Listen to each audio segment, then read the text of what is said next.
Hello friends, હું છું રૂપલ પટેલ અને સાંભળો મારી આજની કહાની. મહાભારતનું ભીષણ યુદ્ધ ખેલાઈ રહ્યું હતું.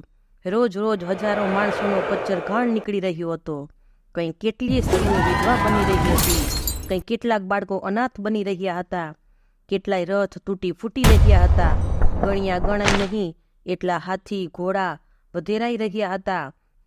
શંખનાદો અને ધનુષ્યોના ટંકારથી ધરતી ગાજી રહી હતી. પરસ્પર અફડાતી ગદાઓ ને તલવારો, ચમકારા પૃથ્વી પર વીજળીઓ થાય કે શું, એવું થતું હતું. તેવી ભ્રાતિ જન્માવી રહ્યા હતા. આવા ઘોર સંગ્રામમાં લોહીની નદીઓ ચાલી હતી. ગીધડા કૂતરાઓને ઉજાણી થાય એવા હાડ માંસના ઢગલા ઠેર ઠેર ખડકાયા હતા. આવી ભયાનક લડાઈનો આજે 9મો દિવસ પૂરો થયો.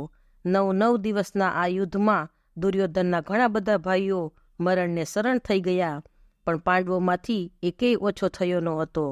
તે જોઈ જાણી દુર્યોધન ખૂબ ધૂંધવાયો હતો. એ હાલતમાં તે કૌરવોના સેનાપતિ ભીષ્મ પિતામહ પાસે આવ્યો.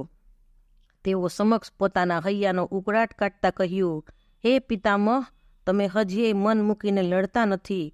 તમને પાંડવો પ્રત્યે જરૂર કૂણી લાગણી છે. મારા પક્ષમાં રહેવા છતાં તમે અંદરખાનેથી મારો પરાજય અને પાંડવોનો વિજય ઈચ્છો છો. બાકી તમારી સામે યુદ્ધમાં દેવો પણ ઊભા રહી ન શકે. તો આ પાંડવોની શી વિસાદ છે? આવો ઘણો બકવાસ દુર્યોધને ભીષ્મ સમક્ષ કર્યો. ભીષ્મ તો જબરદસ્ત અને ખુનસથી લડતા હતા, પણ પાંડવોના પક્ષમાં સાક્ષાત ભગવાન હતા. તેથી તેઓ હણાતા નહોતા. તેનું ભાન દુર્યોધનને નહોતું. તેથી જ તેણે ભીષ્મને ન કહેવાના વેણ કહ્યા. ભીષ્મ પણ આ સાંભળી આવેશમાં આવી ગયા. તેઓએ ત્યાં જ પ્રતિજ્ઞા કરી, આવતીકાલે યુદ્ધના 10મા દિવસનો સૂર્યાસ્ત થતા કાં તો ભીષ્મ નહીં રહે અને કાં તો અર્જુન નહીં રહે. ભીષ્મની આ પ્રતિજ્ઞા થતાં જ પાંડવોની સેનામાં સન્નાટો છવાઈ ગયો. કારણ કે આ તો ભીષ્મની પ્રતિજ્ઞા. સૂર્ય કદાચ પશ્ચિમમાં ઉગે, ધોળે દિવસે કદાચ તારા દેખાય, પાણીથી કદાચ આગ પ્રગટે, પણ ભીષ્મ પોતે પોતાની પ્રતિજ્ઞા ન છોડે. એવો એ દઢ પુરુષ હતા. વળી તેઓએ તેના પિતા શાંતનુ તરફથી ઈચ્છા મૃત્યુનું વરદાન માગેલું હતું. તેઓ ઈચ્છે ત્યારે જ તેઓનું મૃત્યુ થાય તેમ હતું.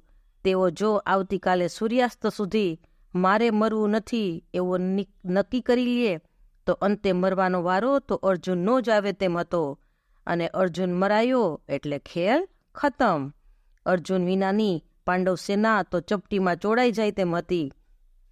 આ ગણતરીથી પાંડવ સેનામાં સોપો પડી ગયો. કાલે શું થશે? કાલે અર્જુન મરાશે. હવે અર્જુનનું આવી બન્યું. એવી વાતો ચારે બાજુ ચર્ચાવા લાગી. શ્રી કૃષ્ણ ભગવાને પણ આ વાત સાંભળી. ત્યારે ક્ષણભર તો તેને પણ આંચકો અનુભવ્યો. તેઓને થયું, લાવ જરા અર્જુનની ખબર તો કાઢી આવું. મોત સામે દેખાઈ રહ્યું છે, ત્યારે તેની સી દશા છે તે તો જોઈ આવું. આ વિચારથી ભગવાન અર્જુનના તંબુમાં ગયા. રાત્રિનો અંધકાર ચારે બાજુ ફરી વળેલો. નાનકડા દીવા ટમટમતા હતા. કોક તંબુમાંથી ઘાની પીડાને કારણે નીકળી જતા સિસકારાના અવાજો સંભળાઈ રહ્યા હતા. આ સિવાય સર્વત્ર શાંતિ પ્રસરેલી હતી. એવા ટાણે શ્રી કૃષ્ણ ભગવાને અર્જુનના તંબુમાં પ્રવેશ કર્યો. ત્યાં જઈને જોયું તો આશ્ચર્ય! અર્જુન તો નસકોરા બોલાવતો ઘસઘસાટ ઊંઘતો હતો. અરે આ શું? ભગવાનને લાગ્યું આને ભીષ્મની પ્રતિજ્ઞાની જાણ નહીં થઈ હોય. બાકી મોત મોં ફાડીને સામે ઊભું હોય ત્યારે આવી નિરાતે કોઈ સૂઈ શકે ખરું? ભગવાન પાસે જઈને અર્જુનને જગાડ્યો. ભર ઊંઘમાંથી આંખો જોડતો તે બેઠો થયો. જોયું તો ભગવાન દીઠા. તરત તે પગમાં પડી ગયો અને અડધી રાત્રે અચાનક આવવાનું કારણ પૂછ્યું. ભગવાને કહ્યું, તને ભીષ્મની પ્રતિજ્ઞાની ખબર પડી?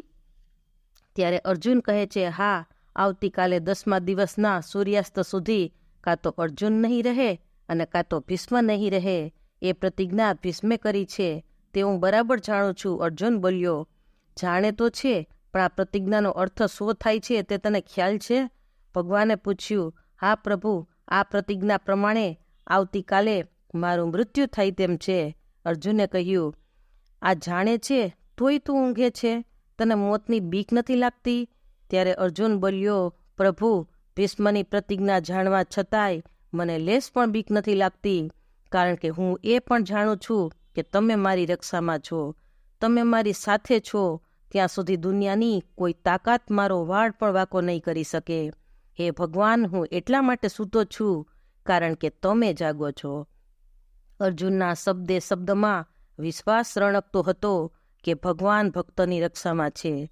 રાત વીતી અને મહાભારતનું 10મા દિવસનું યુદ્ધ શરૂ થયું. તે દિવસે ભીષ્મે અપૂર્વ પરાક્રમ બતાવ્યું, પણ અર્જુનની આસપાસ ભગવાને જાણે સુરક્ષા કવચ બનાવી દીધું હતું. અર્જુનને ઊની આંચ પણ ન આવે તેવી રીતે સાંજ પડતા અર્જુનની બાણ વર્ષાથી ભીષ્મ વિંધાયા અને રથમાંથી હેઠા પડી ગયા. ભીષ્મે સામે અર્જુનનો ભવ્ય વિજય થયો. આ જ રીતે 18 દિવસ સુધી ચાલેલા મહાભારતના યુદ્ધમાં ભગવાન અર્જુનના સારથી બની તેને વિજય ભણી દોડતા ગયા. 18મે દિવસે યુદ્ધ પૂરું થયું. ચારે બાજુ પાંડવોનો જય જયકાર થઈ રહ્યો હતો. એ જયકાર ઝીલતા ઝીલતા અર્જુન પોતાની છાવણીમાં પહોંચ્યો. ભગવાને રથ ઊભો રાખ્યો.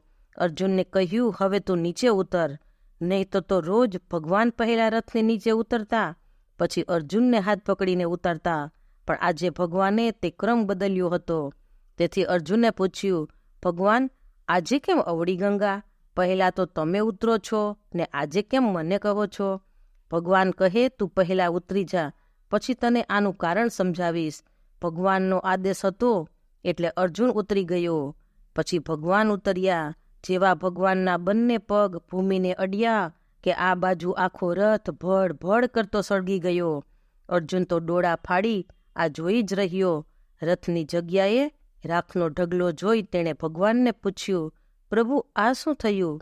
ભગવાને ફોડ પાડતા જણાવ્યું, તને મારવા આ રથ પર તારા વિરોધીઓએ જાત જાતના અસ્ત્ર શસ્ત્ર ફેંકેલા હતા. તેથી તું ક્યારનોય ખપી જવાનો હતો, પણ મેં મારી શક્તિથી અત્યાર સુધી તને ટકાવી રાખેલો. આજે યુદ્ધ પૂરું થયું.